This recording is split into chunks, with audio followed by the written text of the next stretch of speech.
So I was hoping that there was a pattern to this show, at least this season anyway, alternating between bad episode and then good episode.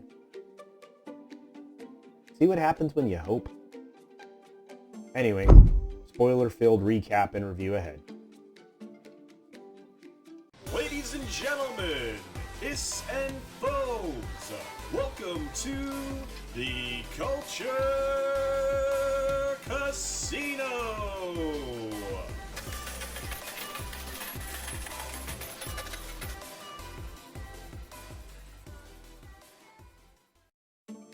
Usually, when you bring back a main character, or in the case of the original, the main character, you expect a little excitement. You expect a lot more excitement, actually. You expect a solid return to form. Well, our expectations have once again been subverted. First of all, when you lead off with the episode with the return of William, the Man in Black, the original bad guy, the original character.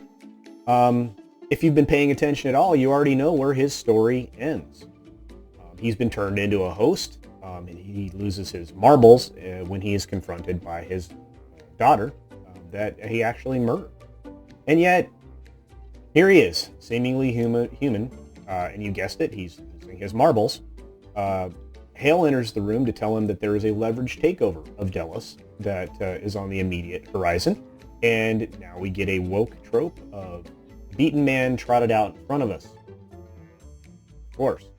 Honestly, it isn't even subtle anymore. It's starting to become so commonplace that despite how offensive it is, you just kind of yawn through it.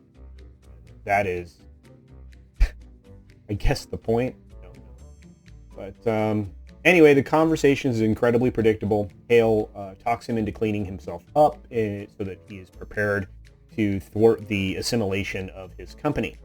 And after nearly 6 minutes of tearing down the patriarchy, we reach the opening credits. After being reminded that J.J. Abrams is ultimately responsible for this mess, we open up into Dolores, walking Bernard back through what would have been his home, taking us back to the memory of how last season ended, and we now have context for the title and location cards that have been inserted into the episodes throughout.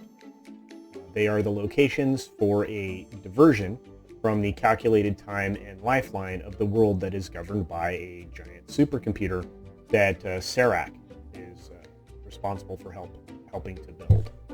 So, yeah. And this one here is for Victorville, where it seems that we begin with Bernard and Stubbs. Stubbs reveals his complete awareness of his surroundings and condition as a host, foreshadowing a dark future in this episode, at least for him. Bernard has a plan, and it'll have to wait until the end of the episode because that's, what we get. We now catch up with Dolores and Caleb preparing for a fancy event at a tailor shop. The tech is fun to see, but the effects have been done much better before. In fact, we've seen it well before now, so the mirror effect, while impressive, is again a meh moment. Actually, if it weren't for the music in this show, there wouldn't be much emotional weight, because in this scene, if you turn the sound down and just have subtitles on, it's completely dead. Moving on, we are shown Dempsey at an apartment getting ready for a fancy event. Hey, imagine that. All the characters are in conflict, are getting ready for a fancy event. Anyway, Connells gets a financial proxy from Dempsey for his offshore accounts by applying some not-so-subtle leverage. And we move back to Caleb and Dolores, and following them to a rendezvous with a target that has access to more financial resources. The encounter leaves the man incapacitated, and a genetic marker key to handle financial matters for his clients is injected into Caleb. And finally, we catch up with Serac and Maeve, who has just been brought back online in the real world in Singapore.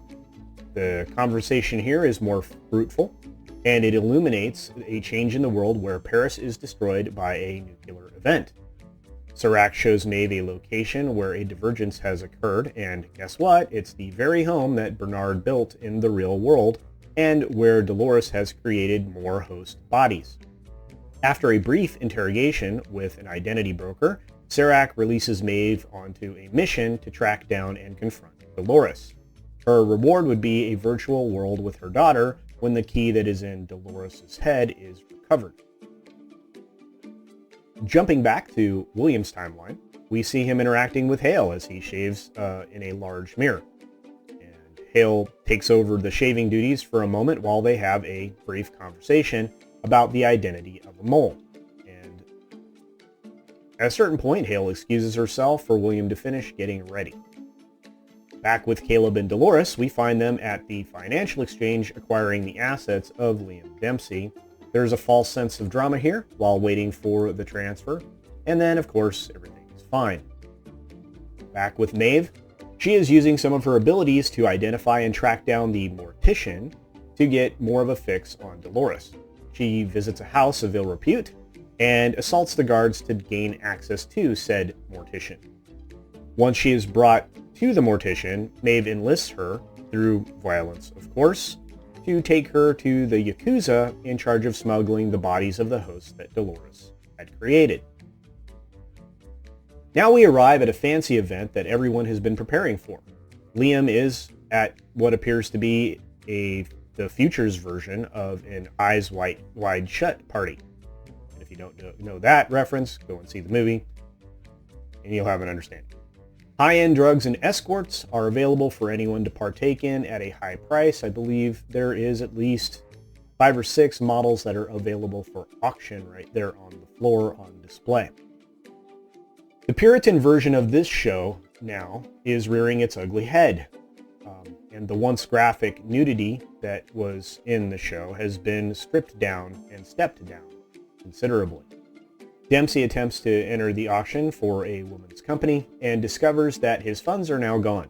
Dolores and company begin to make a move to acquire him, but Bernard and Stubbs appear to make a timely appearance to intercept him instead. This leads to a conflict between the parties in the form of firearms and fisticuffs, culminating in Dolores beating Stubbs in front of witnesses who believe that Dolores was deceased from a drug overdose. Back to Maeve's storyline, where she confronts the Yakuza named Sato. Dolores uses her powers to get the Yakuza's henchmen's guns to kill each other. I guess that's creative. Jumping back again to William's timeline, he and Hale start to head for the meeting, and Hale steps out first while William takes one last look in the mirror. During this attempt to put himself together even further, William is confronted once again by his deceased daughter and has a conversation with her. In another jump, we arrive back in Maeve's timeline, just in time to watch her kick more Yakuza butt. And in a turn of events, the Yakuza boss turns out to be Musashi. Musashi kills the Mortician, and then the twist that we were promised starts to be revealed. Back to Caleb confronting Bernard, who has William at a car in an alley. Bernard asks Caleb if he is a host. Connells comes down the alley with a security team, and they are headed towards them. Liam calls out for Connells to help him, and he promptly murders the security team. And then he directs Liam to run and directs Caleb to pursue him. Bernard and Maeve and William all discover in their various timelines that Dolores didn't take others with her at all. She duplicated herself and repurposed the host bodies of those that she needed. So with the biggest twist revealed so far, and honestly, once it's revealed, who's surprised that turns out the all-powerful Dolores is the one that's beating everybody. Dolores as Musashi beats Maeve in a fight, leaving her to expire in a warehouse. Bernard is taken prisoner by the Connells version of Dolores, and William is committed to psychiatric care by the Hale version of Dolores. We finish the episode with William talking to a hallucination of Dolores in the apparent confinement of a psychiatric facility. And the episode finally ends. So what do I think? I think that this was the least imaginative way to utilize some formerly important characters in this story. This episode was boring up until the last twist that was far less satisfying than it should have been. And since I use a 1 to 5 rating in the things that I review, I give this a 0.5. I'm not optimistic about the future of this show. I'm going to continue to watch it through the end of the season. I will recap and review it for any that are interested. I probably won't watch season 4, but truly only time will tell. Other than that, I hope you all are having a great day and evening wherever you are. I want you to stay healthy, stay safe, wash your hands. I really appreciate all your time. And until next time, bye.